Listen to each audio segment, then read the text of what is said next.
Hey guys, this is Gizmo here, and I know you want to learn how to make new cool weapons with new powers, right? Who doesn't? So, the best way to do this is just to dive right in. I use the Sublime text editor, so if you want to follow along, I suggest you take a second and pause it here, and then go ahead and download it, and then we'll move on to editing and creating or modifying, at least in this first video. How do you modify a weapon? Let's do this. So the first thing you want to do is that in Sublime, you want to go ahead and open it up. And once you get it opened up, you won't have these files over here, okay? I'll show you how to add those real quick. Where is the Aria script files? Most people want to know. It's in the Aria directory inside of your server launcher. I'll show you where this is at. If you go to your dedicated server and you click this little open working directory, it'll pop open a file explorer to your Legends of Aria server launcher folder. So the first thing we'll do is go to our Sublime and then bring our folder over this right here. Now you grab your Aria, highlight it, and drag it over, and then drop it. Okay, and once you drop it in, you're good. You should see it pop in over here. Now, the next thing you want to do is, let's go ahead and modify the ability.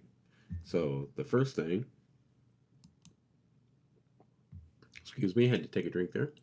First thing we want to do is we want to go down to the scripts folder, which is right here. We'll hit scripts, hit the globals. That'll open it up to this right here. Okay. And then we'll go down to static data.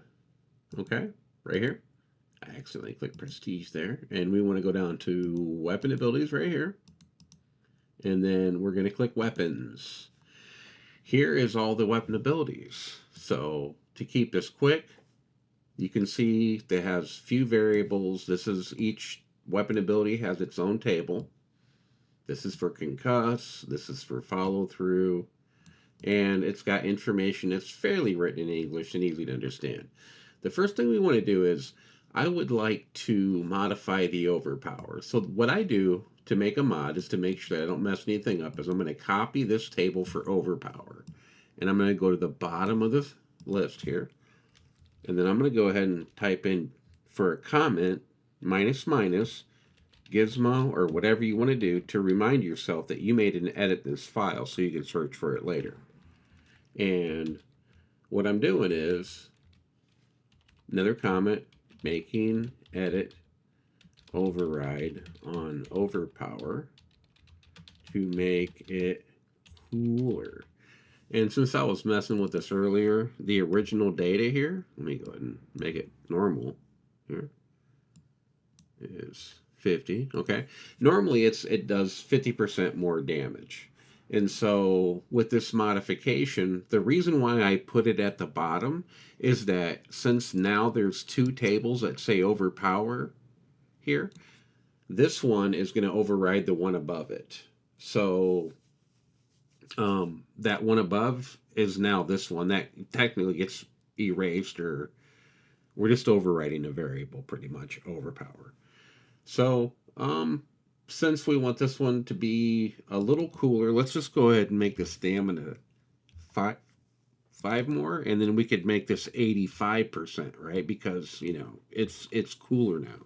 It's a bigger number, right? And if I hit file and save, okay, and then I'm going to go into the game here. And so the first thing you want to do now that you've saved that is type in reload globals. And in the upper planes, it takes a second for it to reload. You'll be notified by a little thing of you entering an area here. It'll pop up. Yeah, see, I've entered a... Okay, so now our modification is in. I think it's, let's see, I think it's the maces that have an overpower, don't it? Let's go ahead and see. I think it's the mace here. Let's go ahead and craft that. Yeah. So now you can see in the tooltip, it says increase your attack by 85% and the required stamina is 30. So really, it's that quick to go in and open up this weapons static data table. Just for reference and future reference, the static data folder is all the, like it sounds, static information about all kinds of things. Examples would be, for the currency stuff. There's fish, there's faction, there's house static data about house information. You've got your recipes, you've got skills, you've got all kinds of data tables, and this is where you're going to find most of them that the game references is right here. So this is how to basically change the weapon abilities to how you please. In the next video, we're going to go ahead and we're going to take an overpower and we're going to modify it, give it a new name, a new icon, and put it on a different weapon. And we'll show you how to do that. So this is the end of this video. Thanks for watching. I'll see you in the next one.